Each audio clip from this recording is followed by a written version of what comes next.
So thank you, Hildart, and Hildart was telling the truth.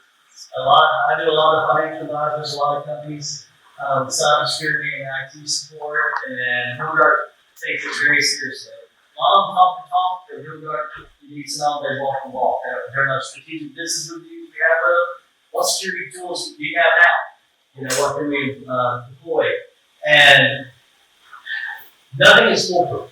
The hackers are getting better. But they do everything we ask. We put every tool, every check, we have redundancy, several layers of technology that we use for security.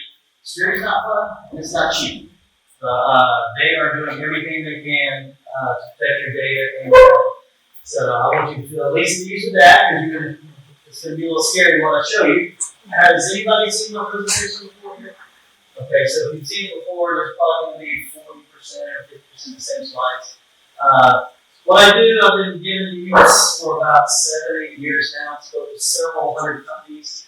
Probably spoke to 300-400 companies this year at different events and stuff.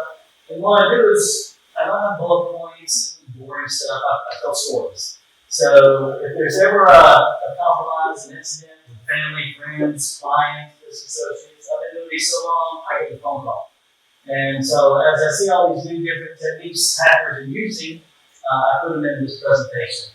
So unfortunately, I get new material about every week.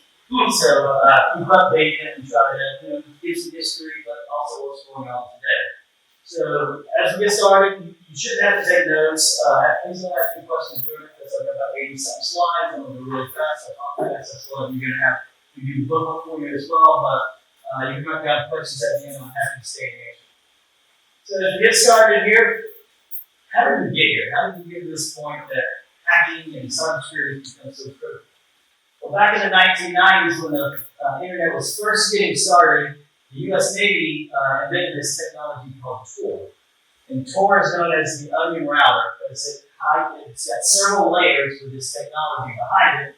And you might have heard of torrenting movies and songs back in the day when you did the software pirates and stuff. You could download these movies on the dark web and other places.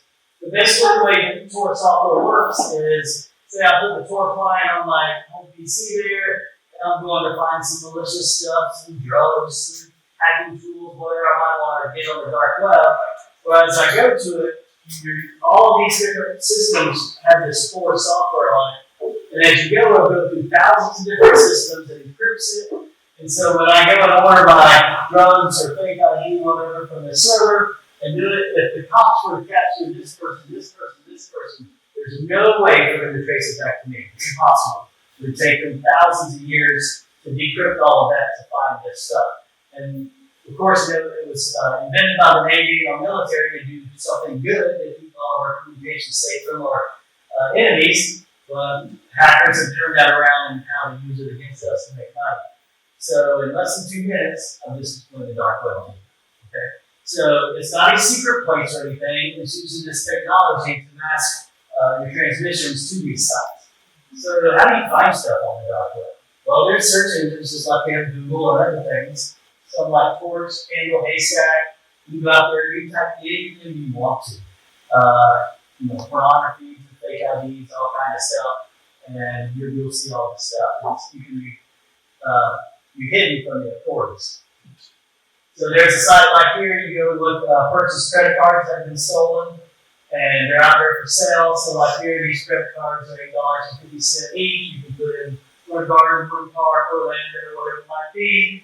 What my budget is, say, I've got $500 worth I want to get, or what I want to do with these credit card numbers. Well, you go out and get these fake credit cards, you get these machines off the dark web to program and do it. You go to gas stations and usually to buy gas and all this stuff. I'm sure probably over half of us have had credit cards compromised this year already.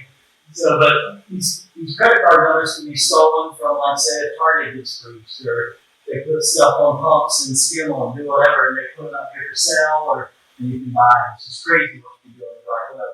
You go out and get stolen and fake IDs and passports and countries, states, whatever you might want to do. The most famous dark web website was called Silk Road. It was run by the hacker known as the Dread Pirate Roberts. You know, you're the Princess Diana. So he was the most wanted hacker on the internet by the CIA, DEA, FBI for years. They did not capture this person. And you can go out there to Silk Road, as you can see, you can buy all these different drones. You can even, you got like books, you can buy the Bible and ship to people in North Korea and Iran, because it's illegal there, right? So all this illegal activity you can do. And he was doing about $2 billion worth of transactions a year. Absolutely crazy. He was the eBay of the dark web. So basically all he did was make a kickback from, so all these drug dealers, whoever would put the stuff out there and people would buy it, he just would get a commission off of that sale. Well, he was making good money and the website was basically running on its own. He had 4 other employees, I think it was, and he was greedy and he wanted to keep all the money for himself and wanted to fire his employees. So he went on his own website there and looked for a hitman to kill his employees. And luckily for his employees, he hired an undercover FBI agent to kill his employees. And Ross Ulbricht was his name, 27 years old, I think, out of San Francisco. And they captured him on the 4th floor of the San Francisco Public Library running a multi-billion-dollar corporation from the public library computers. That is how good that Tor software is. He might still be doing it today if he didn't get greedy. And there's still controversy behind it. He actually just got pardoned a couple of years ago. This is all that's when Bitcoin was starting up. You can read. I've got some links to the stories and all on this stuff you can read. But it's a very interesting, twisting stuff. So basically, once this happened, and all the word got out to all these hackers, how much money he made. It was hundreds of millions of dollars. And how easy it was, and why they couldn't capture it. And that's when all this ransomware and everything using Bitcoin and stuff, untraceable, that it just blew up on us in the 2000s and the teens, and now what we're dealing with today. So, that being said, now we're going to look at current threats, what's going on. So what we're seeing today, my presentation used to be about 20 to 25 slides in different emails and different ways, they're tricking emails. If you don't know by now, you do not click on any link, open any attachment, call any phone number that's on an email sent to you asking for money, personal information, anything. I don't care if it looks like it's your mom, it's whoever. Do not click on it, double check. Go to their website. Do not trust any email because AI has made it impossible to detect. And the domain names and stuff are so close, and you can't trust anything. So please be careful. I don't really need to say more than that because you don't trust anything. Same goes with text messaging. If children are sending after our cell phones, they can spoof phone numbers. Never click on a link from a text message. Please, never do it. Never call a phone number. Never call them back. Just don't trust it. We see a lot with the shipments, your tax refunds. We see those. The banks. A sample of this was out in the news a year or two ago, and the lady got a suspicious $35 charge texted to her cell phone, and she responded to it, and the phone rang with the caller ID, said it was calling from Chase Bank. She spoke to the support technician that she thought was a support technician, and he had her do stuff. And then basically what he had her do was log in and then send it, and he would log in too, and got the MFA code, and she read the code. She gave him access to her bank account. And he said he was testing it to make sure it was right to get that $35 charge removed. A few days later, entire life savings were gone, and the bank refused to give her money back. The banks used to help you out 5, 6 years ago. I'm telling you now, it has stopped. The bank won't give you a penny. She let the hacker into her account. What are the banks supposed to do? She got tricked. It's not the bank's fault. So please be careful. Double, triple check everything. Set up notifications on all your stuff in your bank. So if there's any different logins, if there's a new bill, payee added, anything like that, you want to be notified. By the way, I get daily balance transfers of all my business, my personal accounts, everything. So if I see like $5,000 from yesterday, it was something big. If you can contact the bank, hopefully the same day, but typically within 24 hours, you have a decent chance of getting your money back. Because what will happen is the hacker, if they get in, they're going to transfer it to another bank in the United States. And by law, they have to hold it there for 24 hours before they get it overseas. So and it's very difficult for a hacker to go from your bank account to an overseas bank account. So that's why they do it in the U.S. But if you contact them, the FBI will put a freeze on both accounts and do the investigation, and you will probably get your money back. But if it's like 2 or 3 days later, if it's out of the U.S., you got less than 1% chance of getting your money back. It's really, really low. So Google Ads, we have started blocking these at our clients and stuff, and my family knows we're not allowed to use Google Ads. Now, my company still pays for Google Ads, and, for trying to get business and stuff, but hackers are using Google Ads, so paying money to target you to pay Google Ads. So I had a really good friend, she lived down in South Florida, and she was in a long-term relationship, and they broke up, and the breakup didn't go so well, she got scared. So she Googled locksmiths near me to find a locksmith to come over that day and change the locks. And my office is in Maitland, so I can show you what it looked like. So the first one that came up, she saw the name of some vans that would go around town in the area, and she called the phone number. Somebody answered with the company name, and she told them what happened. They said they had somebody there in a couple hours. A couple hours went by, knocked on the door. And she answered it, and this is back during COVID, and the guy was there, he was just in jeans and just a kind of t-shirt, and she said, well, why aren't you in company time? And he said, well, we're not allowed to go in the office because of COVID, and we're working from home, and they said you need me to come out right away, and my stuff was in the washing dryer, so I just got in, and she looked at his vehicle, it was a vehicle, and why aren't you driving the company vehicle? I said, well, they're all locked up at the office, and we were driving our personal cars. So she's doing her due diligence and we trust to verify. So she said, I just want to go ahead and call your office, just verify I'm a single, female, just want to make sure before you change my locks. And she had her neighbor next door out in the yard, and she asked him to come over.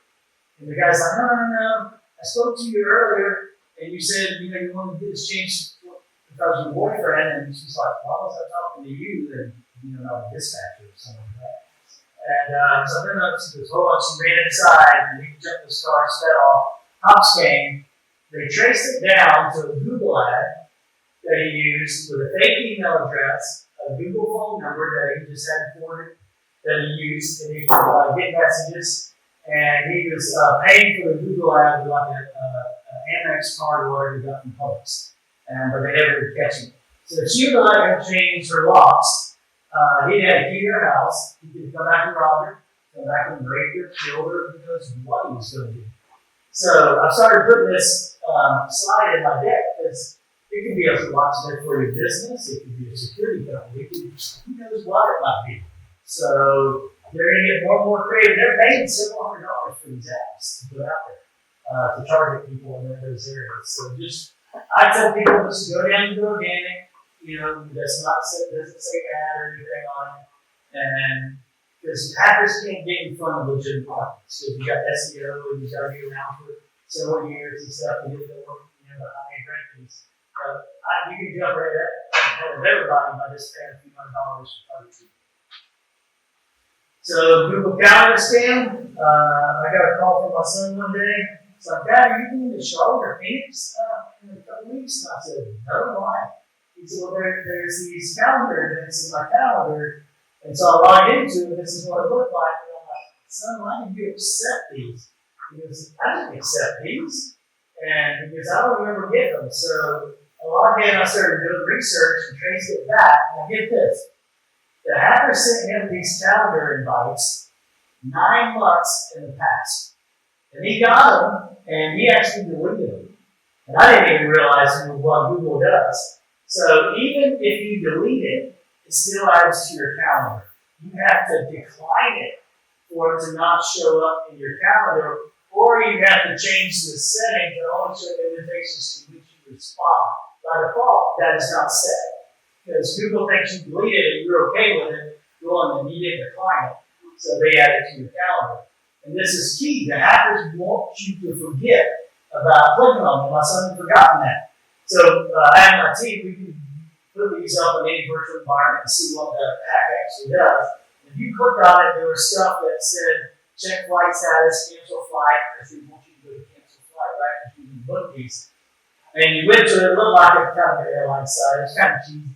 But once you clicked on it, it started to download a ransomware to your computer and install it, and it would start looking for other machines to install at your organization. And so very, very dangerous. Hackers are so creative. And like they said at these hacker conferences, they talk about this and what to do. And they're willing to wait 9 months for that payday, right? Because they want you to forget. So, like we saw, on the Google ads and stuff, you can, and the emails when they're coming to you, they are paying money and registering fake domains. So, a lot of companies were Lantech. We had somebody register OR1 Intech. They changed the L to 1 and sent our CFO and asked us for like $5,000, which you won't give you $5 petty cash without a fight, so I didn't have to worry about that. But they also might just take a letter out of your domain. The letter M is the most common one we see. They change that to an R and an N. And with font and being so fine, your brain reads right over that. And but remember, it might not be your company. It can be a vendor, it can be a client, it can be somebody else. And with AI, they can do all the research easily and trick you. But they go to like some bids, whatever, so if you Inc. LLC, add that to it, register in Australia, New Zealand, wherever, .co.biz, .ai, all these different domains that they can do. You can't protect yourself from all these, there's thousands of different ways they can do this. So the goal is, if anything asks you for personal information, finance, whatever, when you look at where it's coming from and all, please be sure they're not using one of these tricks. Now, even if it's legit, it's coming from, Lantech.com. It could be one of my employees got their 365 account compromised, or another vendor or something. Because once they get in there, they're going to send it. So you can't even trust it's coming from a legitimate company. So that's why you got to pick up the phone, you got to call, you got to verify. I actually got an email from my insurance agent. I had sent 2 days prior asking them for a quote to increase my limits on my homes. And I didn't get a response back. It was 24 or whatever hours later. And I got, here's your quote for your insurance increase. And so I clicked on it and it went to a SharePoint site. And I'm like, well, that's odd. But people are doing that, you can share your SharePoint and all. When I clicked on the file, I've done thousands of these presentations and I still clicked on it. And then it asked for my 365 credentials, my email credentials. I knew right away, so I called my insurance agent. Oh, we're having technical difficulties. Ignore the email. You're having technical difficulties on that. You've been compromised. So I did talk to him later. So what happens is, once that hacker gets into your 365, your SharePoint and all, they're now using AI. So that hacker put an AI agent in there, scanned that person's email, which happened to be my insurance rep I dealt with, went through every single email, what the subject was, the body of it, then replied with links that it created on their SharePoint site, and sent to, 500 or 1,000 people. Every email was customized to what that was. The hacker just had AI do it. Probably took seconds to do it. And this is how dangerous it's become, because they can even trick me to get me all that way. So that's why it's so hard, because I was expecting a quote to be sent to me. So very, very dangerous. So this, I saw the last year and a half or so. I don't know how you detect this, but they're actually registering domain names in a different alphabet. So this is Cyrillic. So all they do is they change one letter. So say Citibank with the A, they change that one letter to a different alphabet language, and because the A's are close. So this is a whole new domain. And if you get that email from Citibank saying, hey, you got a compromise, click here or whatever, and that says Citibank.com. It looks legit. But that's actually, that goes to a whole different web server than the true city bank.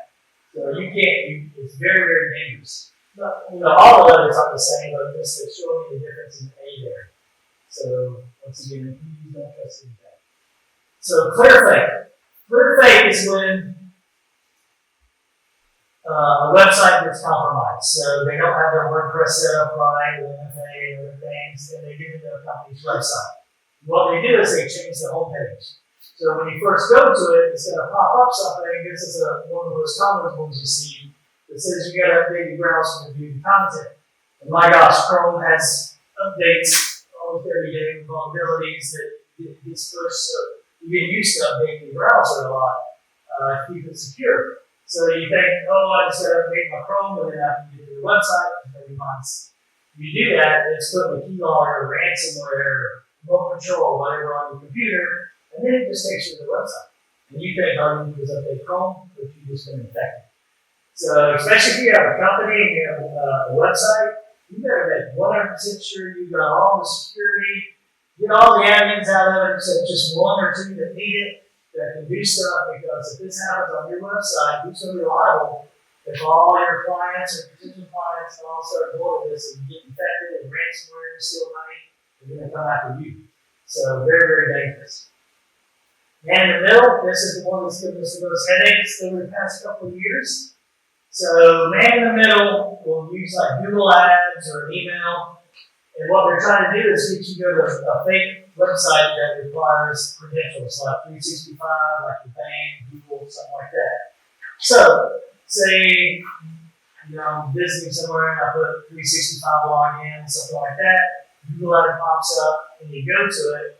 It has Microsoft logo, 12365, you put it in. But what you're doing is you're putting it in the hacker's website, your email and password. The hacker uses that, it's all automated, pushes it to Microsoft's site, puts the credentials in. Then it pushes the multi-factor code there. All it used to is a text message or authenticator out. You put it in, it authenticates with Microsoft, but since you went to him first, you know what cookies are on websites. So he's controlling the cookie for that session. As soon as that the cookie gets updated, he's now got complete control over your 365, your Google, your bank account, whatever he wants to, until that multi-factor cookie is gone. But once he's in your 365, they put rules in, they hide, they conceal, they just start doing stuff, so it's extremely dangerous. So please be aware of that. Anything asking for your credentials and stuff, that's really critical. Please double, triple check that you're actually on Microsoft side and not on a hacker side or wherever you might be. So browser extensions. They're really coming after browser extensions. And like my mom, she loves all the coupon ones. Oh my gosh. And so I've had to block all those so she can't do it. Because you think you're putting all these different coupon things, and they're racking and all those are legit. But a lot of them aren't. And if you Google them to install them, they're going to have the fake Google ads where you think you're installing packages, but you're not. So they get these browser extensions, and they can monitor what you're doing. So if you go to your bank account, something like that, they can get you bank credentials and all because of that extension you got embedded in your browser. So please only put the browser extensions you need. You can Google how to check, whatever browser platform you're using, and delete the ones you don't need. And if you do want to install them, go out and Google it and ask what the security is. There's a lot of good stuff you can find online now before you install it. CAPTCHA. We're all used to having to put the blurry numbers in or pictures of a bicycle or railroad tracks or something, you get it wrong and you got to do it again. The hackers figured that out. So if they can take over like that clear fake, like I showed you, or get you to go to a fake website, they pop up a CAPTCHA. And you keep typing in the number and it doesn't take it. And then what they do is, to verify, please download and run this file. Because you think you just type in the number wrong, you're not clicking the pictures right, you're so used to these CAPTCHA things. You do that, it's game over. You're taking over your computer, ransomware, whatever you want to. Another variation, real creative. So you don't even have to download a file. They tell you to go out and just follow these directions because the capture's not working. So basically what they're doing is they're getting you to run the run command in Windows, and then you just copy and paste their code. Well, their code is pulling in the ransomware from the website. So you don't even realize it. You just think it's doing a capture verification.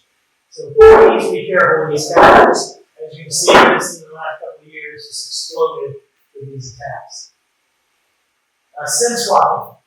So we tell all our clients and friends and stuff, when you set up multi-factor, please set it up on anything important, banks and everything. A lot of them will use text messaging. They'll give you text messaging or authenticator apps and stuff. Please use authenticator apps if you can, if they have that option. Google has some, Microsoft, there's several different authenticator apps. Much more safe than the authenticator apps, because what happens is if a hacker can trick the cell phone company into switching to a different SIM, they can take over your phone. So if they've got your password from some other method, they want it on the dark web or something, and then all they got to do is switch your cell phone.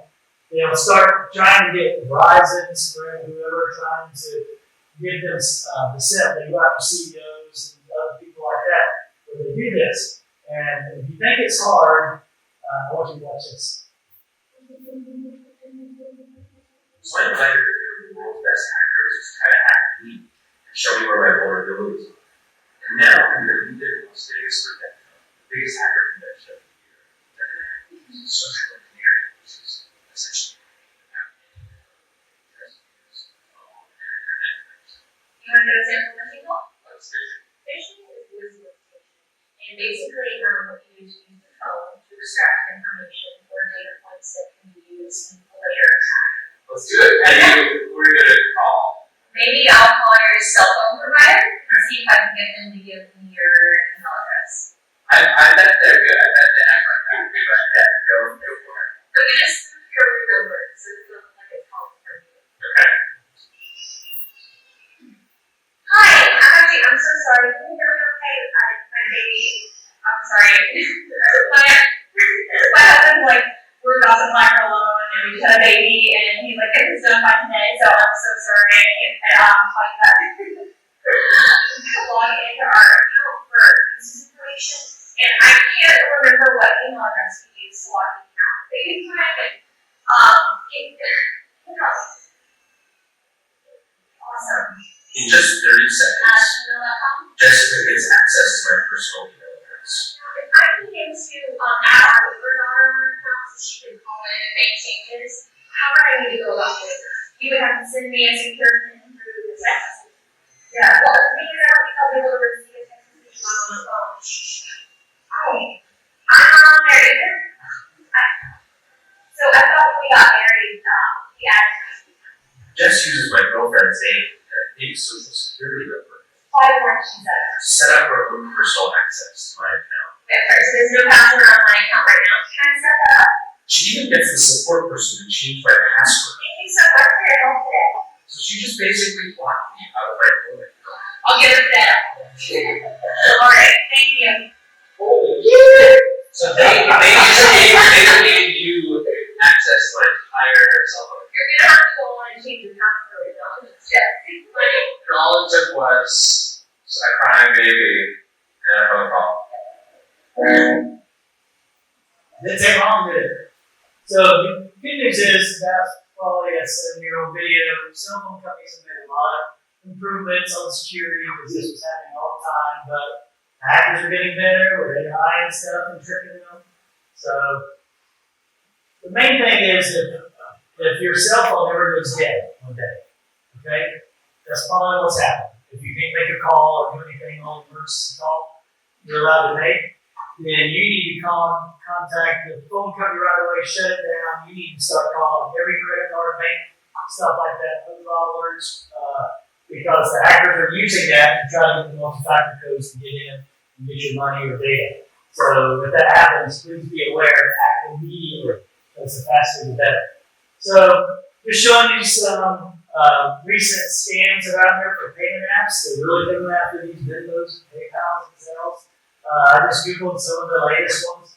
One of the most common ones we see is you'll get a deposit to your account. Say Venmo, you get $5,000, $1,000 maybe deposit in your Venmo account. Then 30 minutes later or so, you get a message. Oh my gosh, I accidentally sent the money to the wrong person. Can you please send it back to me? And there's usually a sob story. It's going to a friend and a kid's cancer or something like that to make you really feel guilty. And the money is there. It's sitting in your account. So the goodness of your heart, you send it back to them. What you don't realize is they use a stolen credit card and they tie it into their Venmo account and they transfer that money to you fraudulently. So once you get it, now you send it back to them. You send them just out of your Venmo and it's gone. Now the person who that credit card is puts a fraud alert in. That credit card company recalls that transaction and it comes out of your account. And so you just sent back for $5,000 and now the bank gets their $5,000 back and you're out that money or they file it against you because that money's now gone. And trust me, they're going to come after you. So if this ever happens to you, just go out to dinner, buy yourself a little vacation somewhere or something, or invest, right? But do not send that money back. I don't care if it's the best sob story I've ever heard. If you want, you can wait a couple months, okay, just to make sure, and then get their info and tell them if the credit card, if it doesn't get taken back out, I'll contact you back. Because typically it'll happen within a few days. So you could do that, but I would not even reply to them because now they put protections in where you got to match the cell phone numbers and do stuff if it's a new transaction. So they wouldn't have that and put it in. So just enjoy the money. Check fraud. So really not cybersecurity here, but we're seeing a ton of this, okay? So we really try to get all our clients to do ACH and stuff to us and not do checks. It's unbelievable. I don't know. Parents have had it. I've got other friends. But I don't know if they got people inside the post office and stuff. But they're stealing checks left and right and bleaching them and writing them and they're getting away with it. I don't know how these banks are cashing them, but several $1,000s and stuff. I don't use checks anymore unless I just absolutely have to. Because dealing with this is such a pain. I'd rather deal with a credit card company because I get my money back like this. And speaking of that, debit cards as well. We don't use my family around. We don't use debit cards. I've got one in my pocket for an emergency.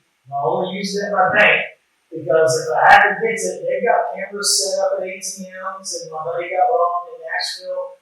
Out, the bar one time went to the ATM and they stole his wallet. But he didn't realize they recorded him putting this code in too. So they drained as much as they could using his debit card. Use those credit cards. I know Dave Ramsey would shoot me.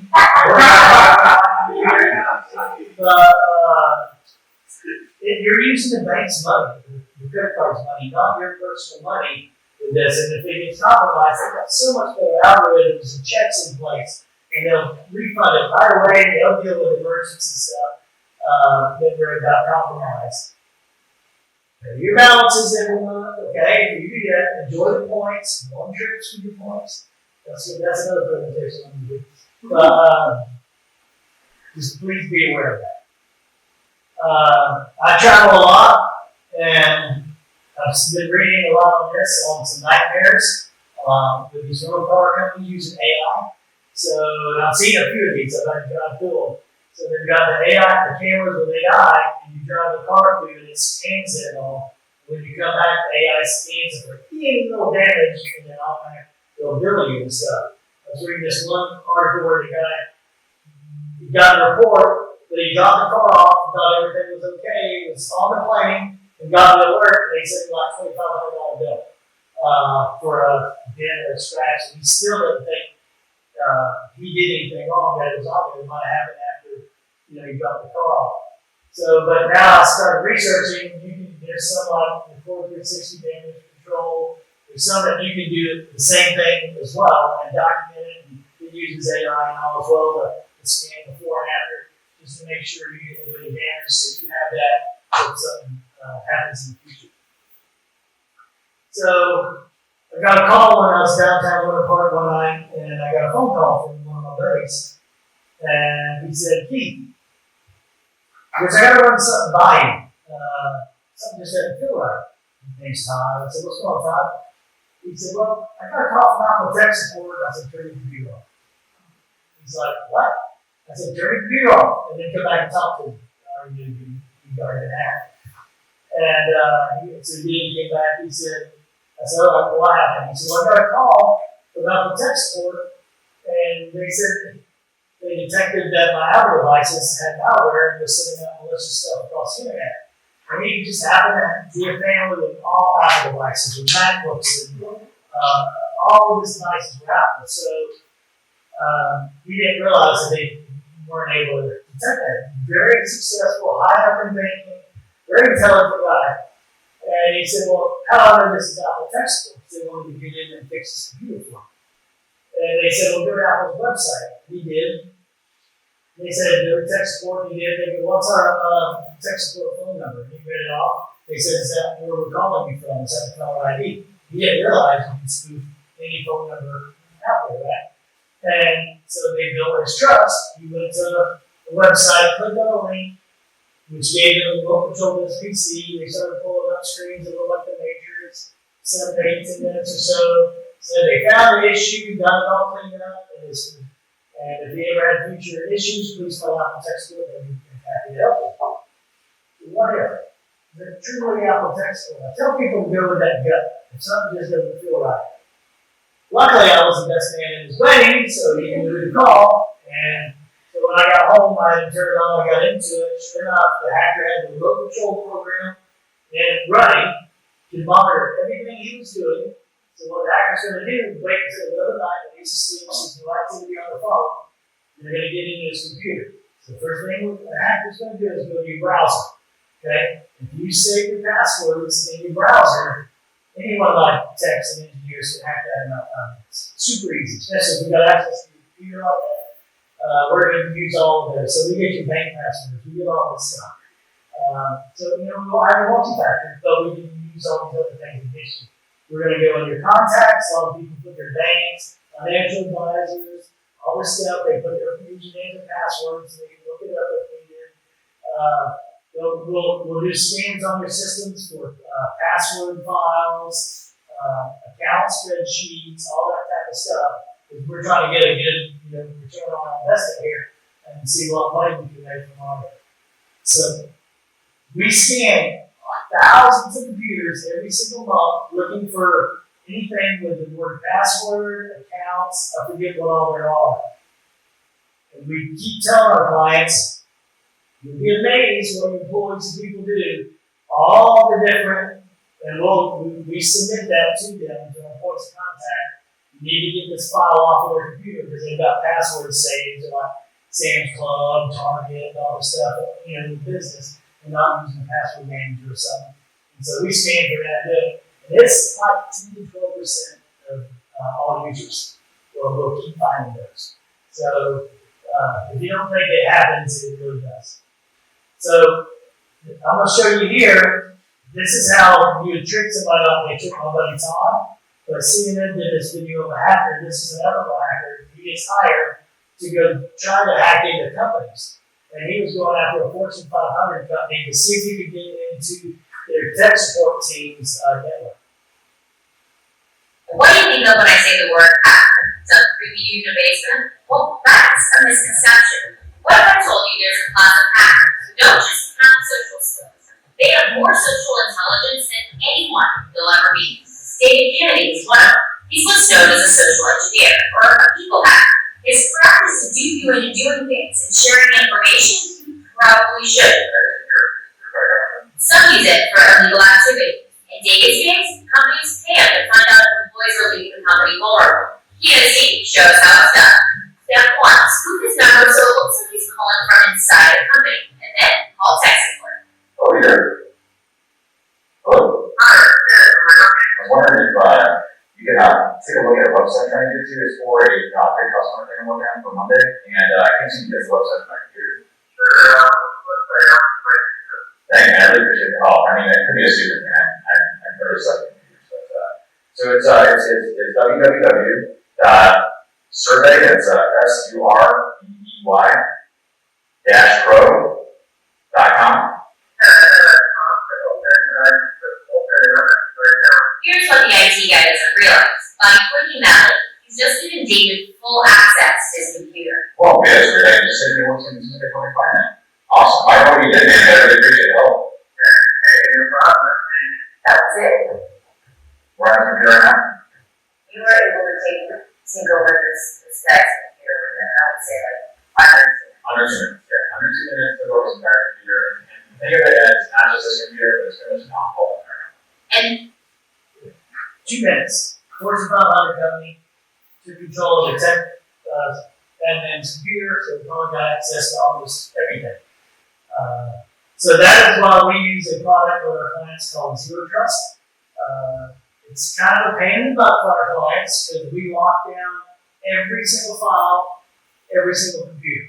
So if they accidentally click on something that tries remote control, ransomware, if any file tries to get loaded on their computer that's not approved, they get a pop-up on their screen and they've got to submit a request to our support team. They'll send us a copy of that file, and we got to do it and verify it, and then we'll send a message back. We approve it, you can go ahead and it's a big approval update, and software package update. But yes, it causes some issues and all the clients and all, but it is an awesome product, okay? And that's how serious they take it too, because they let us put that on their systems, and so every single file has to be approved. Because otherwise, just all it takes is one employee being tricked, and it can be the downfall of everything. So, most hated slide on my entire slide deck. I feel you got something you need tonight while I'm laying in bed. But you should use a different and strong password for every single account on the internet. You should never use the same password twice. Okay? Especially like your corporate account or any bank account or anything. And I got this slide missing. So the reason is we have access to the FBI that's background checks on us and get approved for it. So we have access to, I can put any domain name out there, and it's this huge service, this company for MSPs and people like us, and I can scan any domain name in the world. So the one slide, I'm sorry I don't have it here, but I did Nike back in 2019 when we got approved. And from that, I can see the email address and the password. And they scan the dark web for all the stuff and put it together for us to do it. Then we put all our clients' domain names out there. So if Blackwell gets a hit, let's say Staples was compromised and they had an account there, we get that alert as soon as this company finds out about it. And then we push that to the client and say, hey, this person needs to change their password. It's out on the dark web for sale, or it's been out there that they found. And so what I can do, though, if I'm a hacker, I'm going to take that username and password and say it was from Staples or whatever.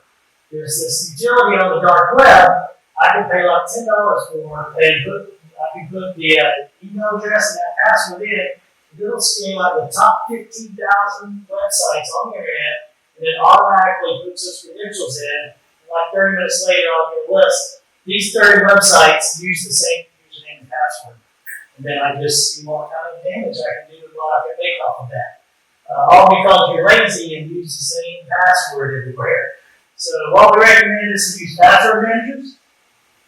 There's several of them. The top three that the industry really recommends is Bitwarden, 1Password, or Apple iCloud Keychain. Bitwarden is pretty much more for companies because you can have a corporate, personal, you can have departments. Where you can share this and stuff, you can lock people out if they leave and all.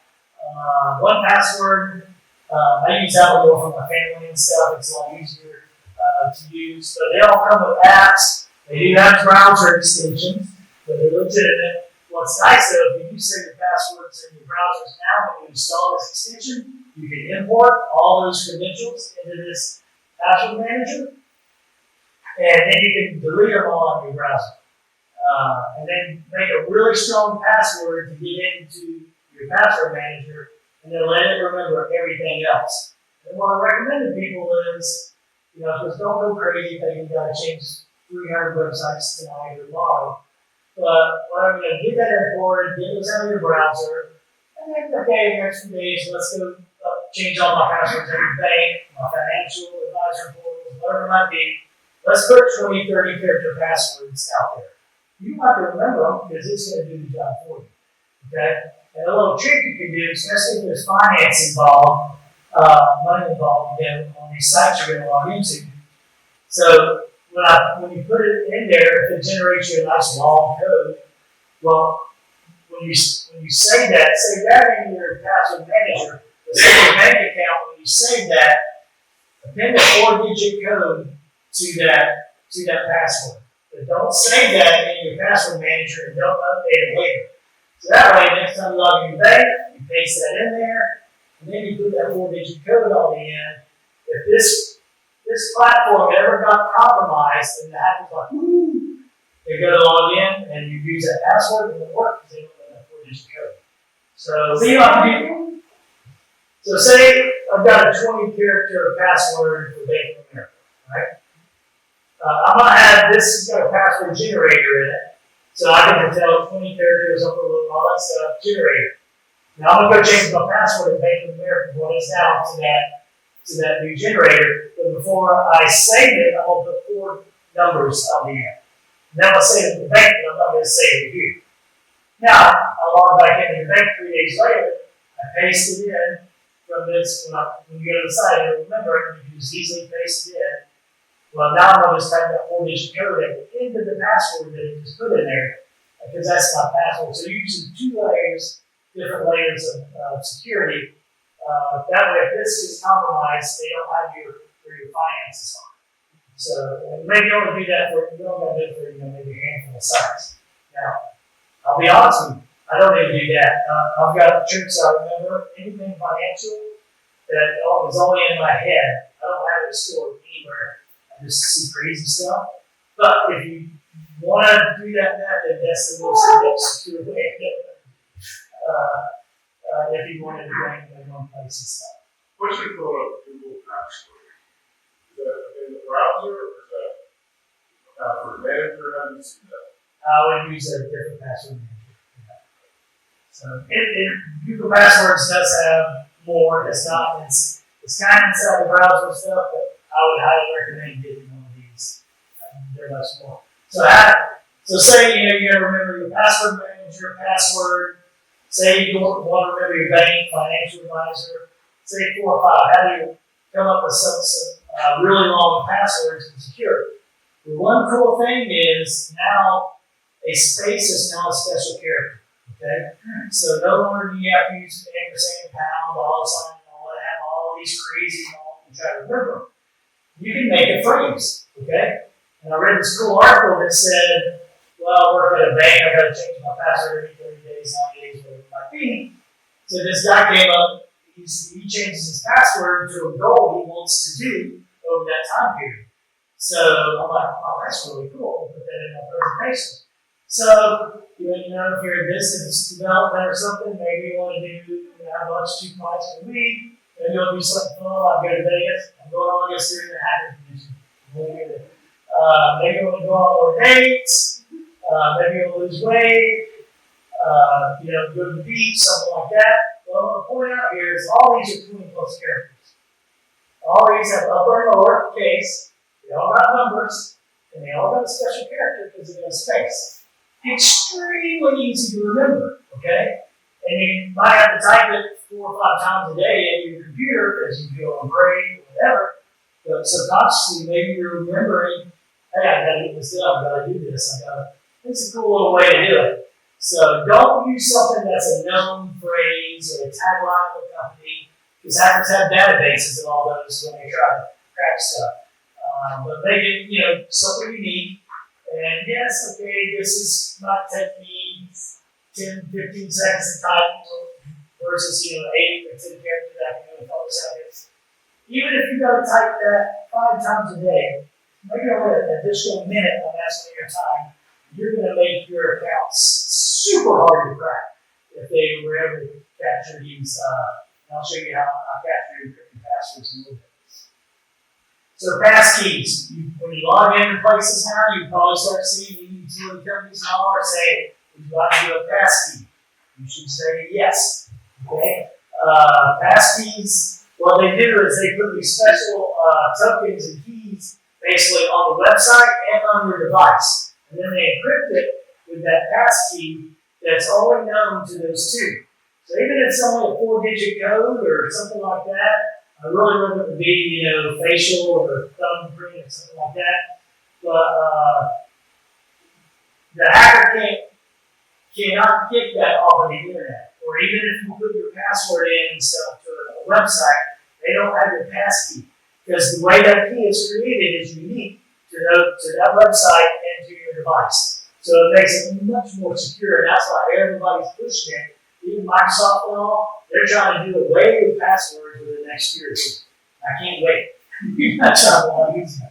So just start doing it. If a website asks you to do it, just start doing it on a few things. Especially like your home video things, if you use Alexa or Chrome or stuff like that, they're popping up asking for passkeys and stuff. That makes it much more difficult for the hackers to get into this stuff. Cell phone dangers. We'll switch to this side for a little bit, in case they need different videos or different angles. I forgot earlier. So cell phone dangers. This is a program I've talked about in the past. I probably don't know how many thousands of people actually get this. So this is a program you can put on your cell phone that you can spy on your kids or your spouse, and it's hidden. I've never recommended it. Every single time I give a presentation, I didn't recommend it because you might not want to see. But the whole point is look what this program can capture: phone calls, text messages, GPS, Facebook, browser, photos, videos, keyloggers. All this company's doing is making it very easy with icons and stuff for you to do all this. Hackers have all of these same tools. They just don't put a program up with nice, pretty icons and stuff. They just put it in the background and you can see it if they get on your phone somewhere. But no, this is the technology they have. Now, last year, actually it was this year, early this year, I think, spies came out, they've been compromised. Hacker got into it. So if you're spying on your kid, think about this. The kid videoed themselves maybe, if saying they're in the shower or doing something they shouldn't be and stuff, or it's in text messages, passwords, all this stuff is being uploaded to Spy's web server. Which, as a parent, I can log in and I can go view all this stuff, what my kid was doing. All that was stored out there. Hackers got it all. Okay, now how are they going to use that? Because you can spy on your kid or spouse. Now the hackers got access to it. You thought you were just doing something good as a parent. That's why I always warned against it, because it would upload all this stuff to the server. So hopefully nobody ever did that. I never got the call. So hopefully we did. All these free apps on cell phones, very, very dangerous, especially some of these games and utilities and stuff, ringtones, that kind of stuff. Please make sure they're 100% legit. I went to an FBI conference, cybersecurity conference a few years back, and there was this guy giving a presentation, and he was talking about his granddaughter was at his house, and she wanted to install a game on a cell phone. He works for the FBI and the cybersecurity division, of course. He won't let her do it, but he asked her what game it was. So he went out, he loved reading all the license agreements on all these apps. So he went out and read it because if she went to her dad or whatever and wanted to install it, he wanted to make sure it was secure. He said he read through it, and on the 7th page, there was one sentence.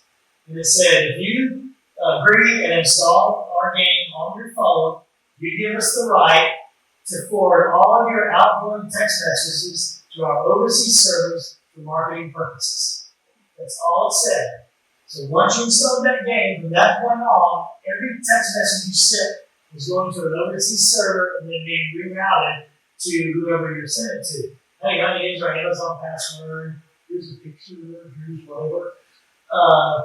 So the FBI said, it could be legit, and it was 100% legal if they were using it for marketing purposes. You gave them permission to do it. But it was out of Pakistan. It was a hacker group. They shut it down. So you just never know. But even if it's legal, I don't think capture that hit or not. Even if it was for marketing purposes. And the person you're sending to had no idea because they just changed the caller ID to be what the caller ID was coming in. So even though it came from a different server and stuff. Very, very scary. So I tell people, you know, if you're at a doctor's appointment waiting or at kids' practice or something, start going through all your apps, okay? If you haven't used them, uninstall them, just get them off there. You can also Google how to check permissions of apps. So say you got a calculator app you downloaded or something. When you go check permissions on an iPhone or Android, if it's, say that calculator app's got a video permission or a microphone permission, why? Right? It's a calculator app. You're doing something malicious with that, or they're just very bad programs. So either way, you need to get that off of your phone immediately because it's doing something it shouldn't. So barcodes, these QR code scanners that we see, which are nice, they save time. All a QR code is when you scan it with your camera on your phone and click there, all of this is redirecting you to a URL, to a website. They do that so on your phone you don't have to type www. So if you're at a restaurant and see the menu, you just click on it and you open up the menu, right? Well, with COVID, when this happened, and really started going, you know, because they wanted to touch these menus, we didn't want to keep touching menus, they started putting these barcodes, you know, either on the table, they put a sticker on there, some of them still do this, and you scan it and you get the menu and stuff. Well, the hackers figured out, I can create out my own QR code label, go back to the restaurant. Everybody's looking, I put my sticker on there. You scan that with your phone now, I put malware, all that stuff you saw on Spicy, I put that type of stuff on your phone, and it does that, you don't know it, and then you just see the menu, you almost copy the menu, and you have no idea of just taking over your phone. It's that easy for hackers to do that with these QR codes, okay? Very, very dangerous. So please, you know, especially where these QR codes have been for a long time, they give hackers. So if you're at a conference or something and there's a billboard or, you know, something there with a QR code, that's safe, okay? Because hacker doesn't have time to do all that. The restaurant and stuff, what's even worse now, we send these out, so like when you got to set up a 365 authenticator and do all this, we send them out to clients to make it easy so they can just set up their 365 account. Well, hackers figured it out. Now they send these fake ones, and they think they might be, you know, they can spoof our domain names if they can figure out where our clients are or do it, you know, but you think you got to update your multi-factor. So now you got to train all your clients how to do this with your cell phones and stuff as well. But you can see these are coming from Denmark and some other places. So, but very dangerous.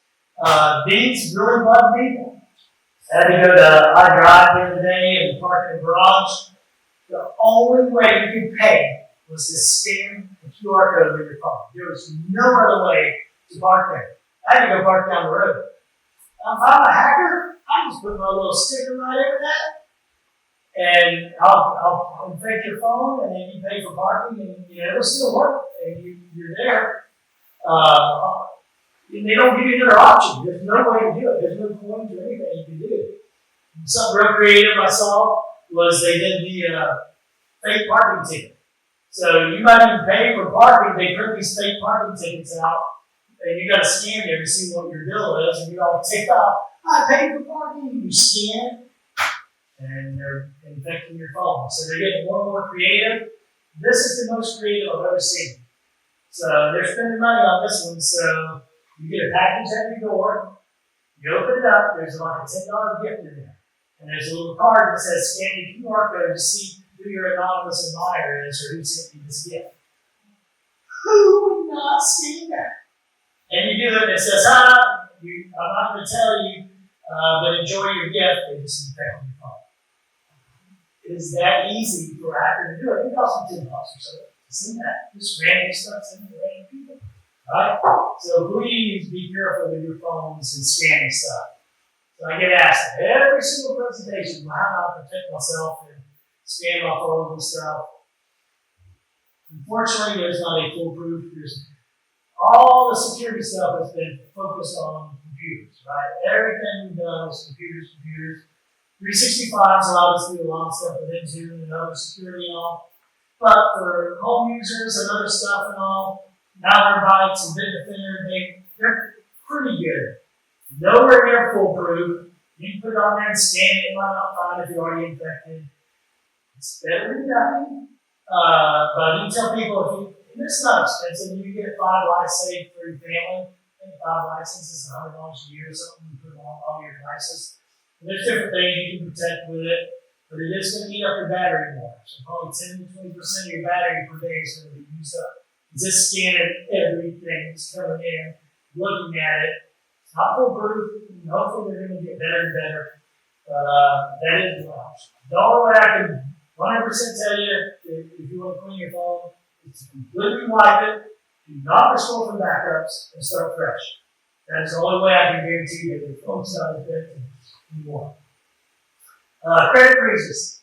I've got a link to a blog I wrote about this, but I'm telling you, the hackers got their information. Okay, pretty much. I'll show you how you can tell. But the 3 big ones, here that I've got listed. You can go out there and set up credit freezes. Do it for every member of your family. I don't care if you got a 1-year-old. If they got a social security number, you better get it frozen. Okay, because the hackers are getting it, and they're taking out loans, credit cards, with your info. Very easy. I got a letter in the mail from the Bank of Nashville. I think it was a few years ago that $30,000 loan had been declined because my credit was frozen. The police unfreeze my credit and reapply. I called them. The hacker had all my info, social security, everything, used a different email address, but using my home address, they mailed me the letter. That's how I got it. And if I would have my credit frozen, I'd have been dealing with identity theft and taking me a year to prove it wasn't me. And so it works. You can't get a cell phone, you can't get a credit card if your credit's frozen. So it takes probably about an hour to do all 3, set up for one person. It's going to ask you a lot of questions about where you lived in the past, the color of an old car, all this kind of stuff, anything that they have that they can check to make sure it's you. And then if you got to go say, because trust me, my CFO, she tried to go get cell phones for her daughter since she got denied because her credit was frozen. She had to go back home one piece and go back down there. But they make it very easy. You can log in within 2 or 3 minutes, unfreeze your credit. They call it a fall. And you can say for 1 day, or if you get applying for a loan for a house, you can do it for a month or something. And then they'll automatically freeze it back after that time. And it works really good. They've got really good at it. And it's all free. You don't have to pay anything for it. Be careful. They try to trick you on their sites to sign up for, let's say, credit freeze stuff and all, a different service. But just keep going through it. It's absolutely free. And find a place on it. And just try to trick you without it saying. So the National Public Data Breach, if you read about this, it was last year. Huge breach, okay? And I think they estimated 80% of all Americans now have their data compromised. So you can go out to this website, npdbreach.com, and I go by my middle name Keith, so my first name's Larry.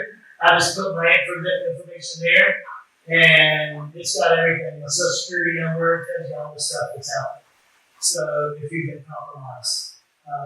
So that's an easy way to check out. It's the biggest breach that we know of. But there's other ones too that you may be compromised. What do you do with that? Credit freeze. I mean, there's nothing you can do. I mean, you can't take it off. It's just already off track. It's already on the button. I'm just showing you that to show you that's why you need future credit. So back over here, the hacker tools. As mentioned a couple of times, I go to Vegas for these hacker conventions, and you can buy these hacker kits. You can buy them online too. I paid $200 for this. Some really cool stuff in here. One's a rubber ducky. It's just a USB drive, 8 gig drive, copy and paste files all day long. I stick it in the computer, scan it, comes up clean. What's cool about this, it comes with a tool. You take off this right here, and it comes with a micro SD slot in there. That's where I put my payload, my ransomware, keylogger, remote control, whatever. This little chip right here on this one is a keyboard chip. So what happens is, I put all this together, you get it, and you stick it in there. As soon as it gets power to it, it activates this keyboard chip, and then it will run a keyboard script to type commands from that SD card. All behind the scenes, you never know what's happening. Well, why is that a big deal? Well, they sell these by the 10 pack, 100 packs. 10 pack costs, I don't know, it's like a couple $100. You gotta buy 10 micro SD cards. I got $300 investment maybe for doing this as a hacker. What I do is I program 10 of these, I put them in my pocket, and I'm gonna head downtown. So I'm gonna go where business people hang out. Because I'm a businessman myself, I'm trying to get a good ROI on my investment here, right? So say I'll go to Hillstone to my park. Sit at a bar, have a drink, pay my bill, leave that on the bar, and I'll walk out. And I'll go down to 60 miles, I'll go down to Moose Chris, go in the bathroom, leave it on the sink, go leave it at the hostess station, whatever. I just leave different places, drop 10 of them off, and I go home and I wait. They've done study after study on this with samples. Basically, 4 out of 10 of these were picked up and inserted in the computer within 24 hours. And once you do that, if you don't have zero trust, I've got control over your computer. I'll put ransomware, I'll do keywords, whatever it might be on your computer. Very, very dangerous, very affordable for a hacker to do. So if you see one of these in the wild, just throw it away, give it to the hostess or whoever, and just say, put a note on it, do not use in case somebody comes back to it after a week because it's probably hacked. OMG cable. These are very targeted attacks. As you can see, it's $120 for these. This was on one of the hacker sessions I went to. They make them in white and black. What's crazy about this, if you pull this little cover off, that's a full-blown Linux server under this little cover right here. Okay? As soon as it gets power, it goes both ways. So if you got your phone and laptop plugged into whatever, it starts trying to infect them. All automated tools, all these different hacks. Just crazy what it can do. And so what they taught us in the class was, so say you buy some of them, like I'm the president of my company, like every few weeks, I get these gifts in the mail. So it might be a tie, it might be a $5 bill or a $2 bill or something, What I do with those, I keep the gift, throw all the marketing material away, and the salesperson wants to be contacted. Well, the hacker knows this, right? So they send this to me as a gift in a little package with a fake brochure, fake business card. Hey, you got 5 minutes. And they're going to throw it away and put this in your purse, put this in your briefcase. Next time you travel and use it, you'll stick it over that device. So brilliant how they can do all that stuff. I got to speed up here and talk stories. These are for keyless entry cards. They're called hacking, for the dark web.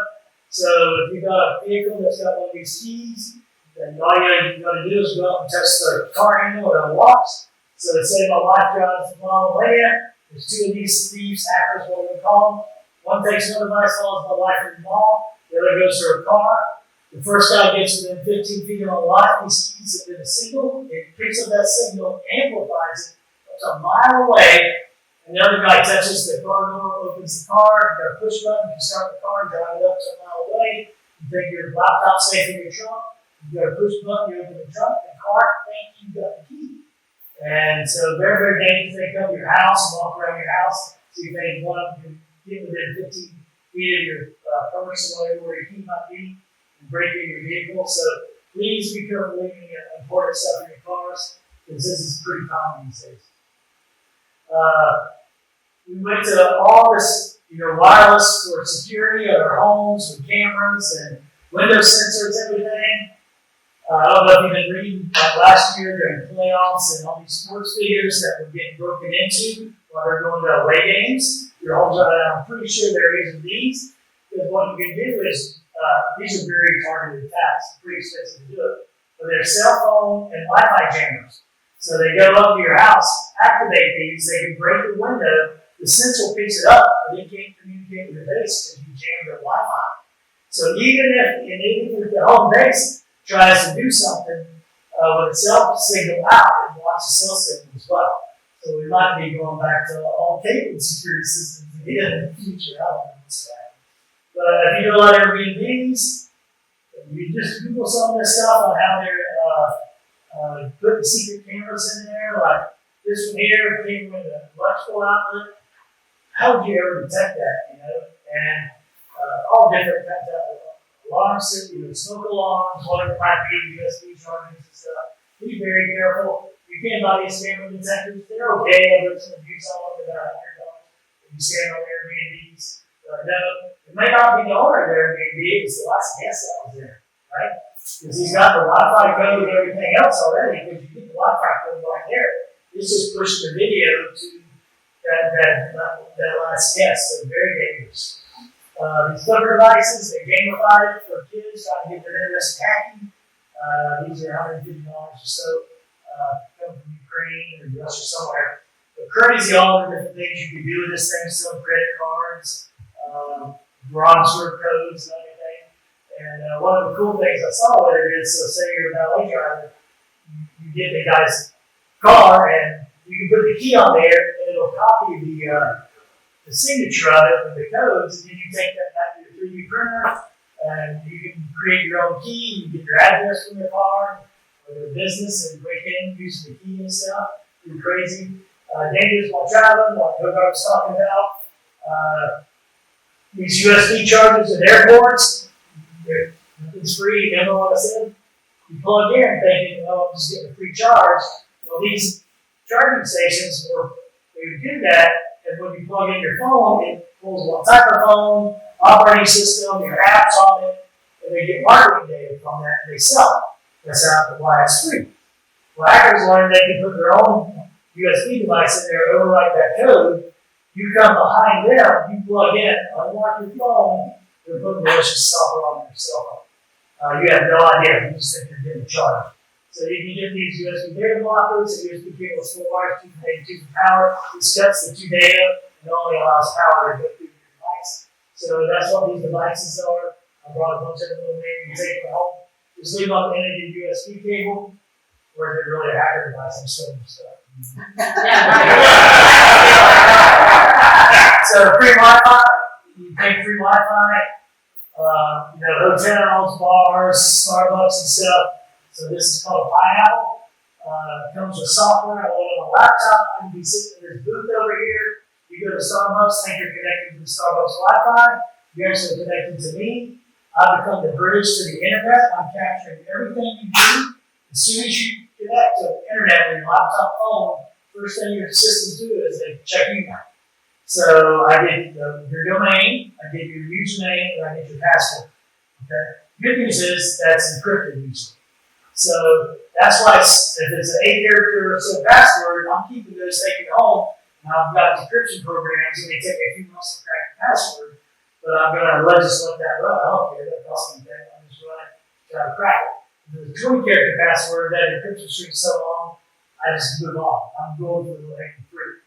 So what's crazy is, I can look across the street, these things have a little antenna connector on. So you go up to like a mile away, I can point it at the Starbucks, call it the exact same name, Starbucks, Wi-Fi, whatever it might be.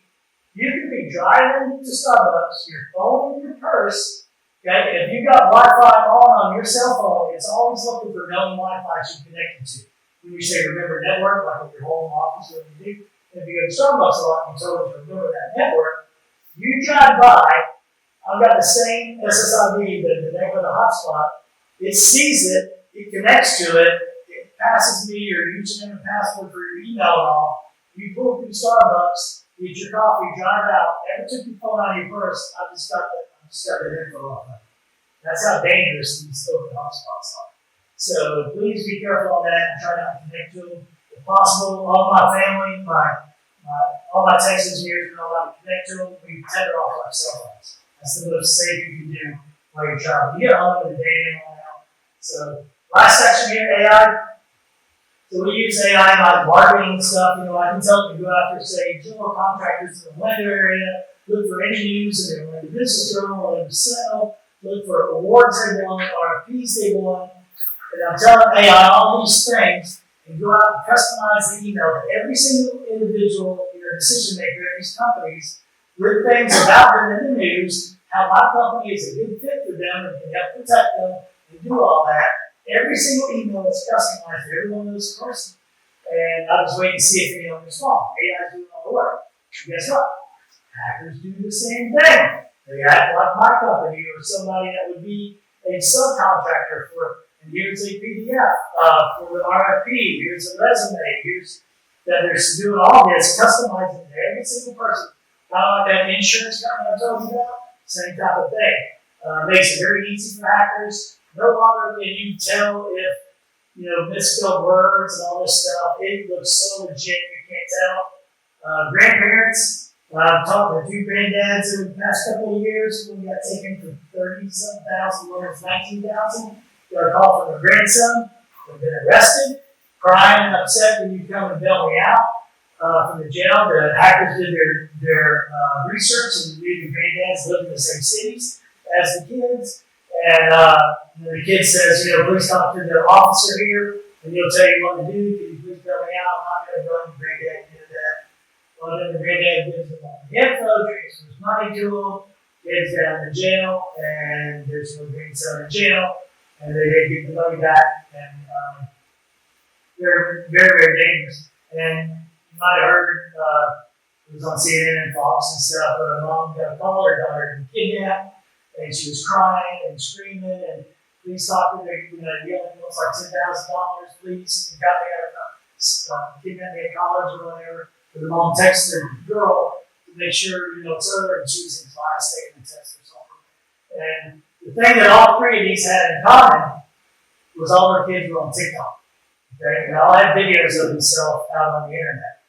All it takes, I think it's down to 37 seconds now, is all I ever needs. I can clone any voice, make it in any language, any emotion, anything to do that. That's what the hackers are doing using AI against you. So please have secret codes that only you know, or ask only a question your family member, or in your office you should have a code. So if a CEO calls you and says, got an emergency, can you want to go do this, can you transfer this? Because it can be spoofed and all this, and you're going to think you're talking to an owner or a family member. You cannot tell anymore. So in AI videos and graphics and stuff, this was several months ago. I follow all these AI sites and stuff. But it was saying that basically it's over. There's no way to detect it anymore. These pictures, all AI, completely AI, 1% generated. I mean, you just look at every little strand of hair, all the texture, the shading, the cactus, all the shading of her. There is no way to tell that was AI generated. I mean, and this is just improved 10x since I posted this out there. So, a lot on the dark web, it's extortion. So they're using your face and all from social media and all. So especially if you're an executive and stuff, they're going to put you in compromising positions. They're going to send it to your company. Say, hey, give us $5,000 in Bitcoin. Well, we're releasing this to, say you're a Fortune 500 company and stuff. We're going to release this to the tabloids and all. It's going to cost you several $100,000 for PR and just fighting it to see, say it's not real. So you pay them just so you don't have to fight it, All hackers are doing trying to figure out easy ways to make money. And it's going to start starting with the big players, and it's going to push down to all the small businesses. That's where all these hacks and stuff work. Then read a lot of articles on this. This is pretty much coming from nation states and all. But if you let remote workers have a lot of remote workers for you, they're using AI avatars for their interviews. You think you're hiring people in the States and stuff, they'll have accents like me, country and stuff, whatever. But it's a hacker in North Korea or whatever trying to get information or steal money and do stuff. And that employee might be working for you for a few weeks, but all of a sudden, it's game over, they've taken control over all your stuff. You didn't really hire a person that you thought we did. Read a lot about deepfake avatars in corporate meetings and stuff. It's unbelievable what's happening. Here's 2 stories. One happened last year in 2025 in Singapore. The CFO was invited to a Zoom meeting and stuff, and got in there, multiple people on the call, talking about this deal that are going down, the financing that's needed. The CEO was there, approved it. The CFO was on the call with all their faces and talking and answering questions, and they approved it, and they transferred $500,000. This one was the largest one yet, and in the UK, $25 million. Went to several meetings, And both times, the CFO was the only legitimate person there. Everybody else was fake. Hackers had used all the avatar stuff from the people and got their voices and videos. And this is coming. I mean, get ready.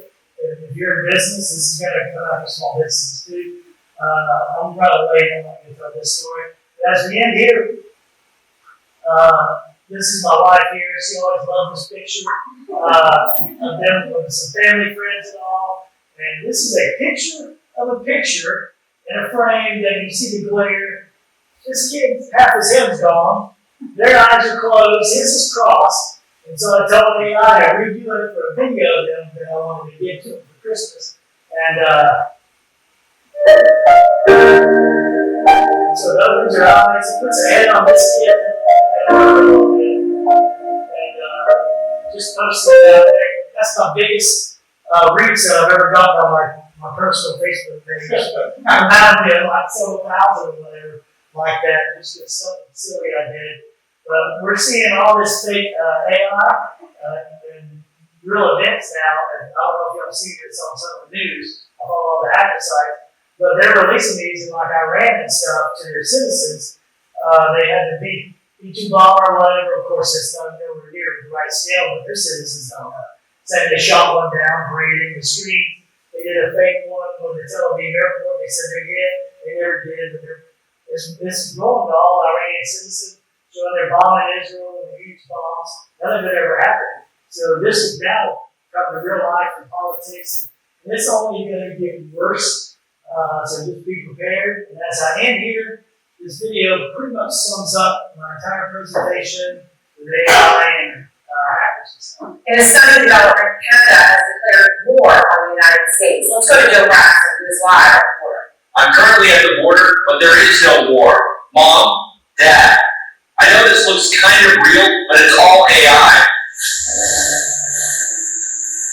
Grandpa, I'm fine. This is just AI. You don't need to wire money to anyone.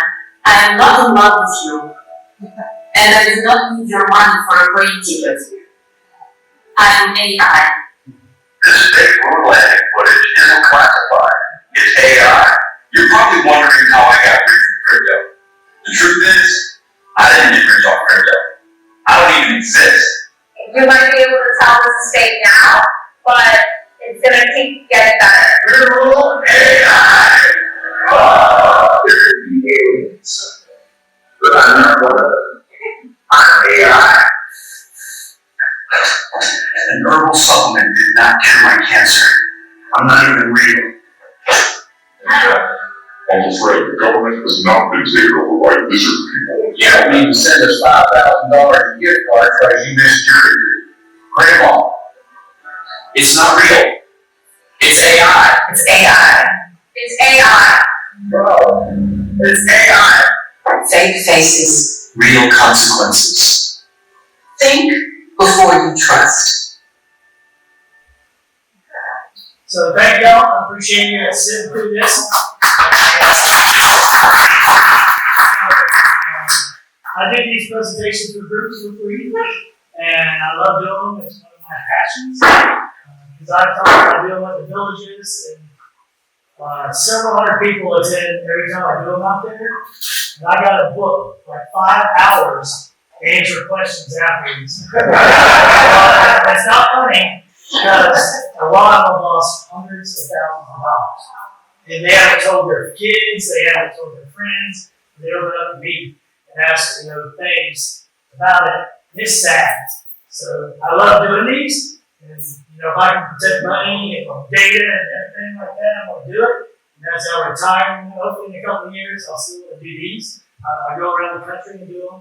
So I do churches, students, whatever, businesses, groups. So, and in all honesty, I get business from it, right? Because you might know somebody in 6 months has an incident. Hey, watch this presentation. So, if you have any referrals, I love them. I've got brochures over there for my speaking engagements and some business cards and some other literature. But if you have any questions, I'm happy to answer them.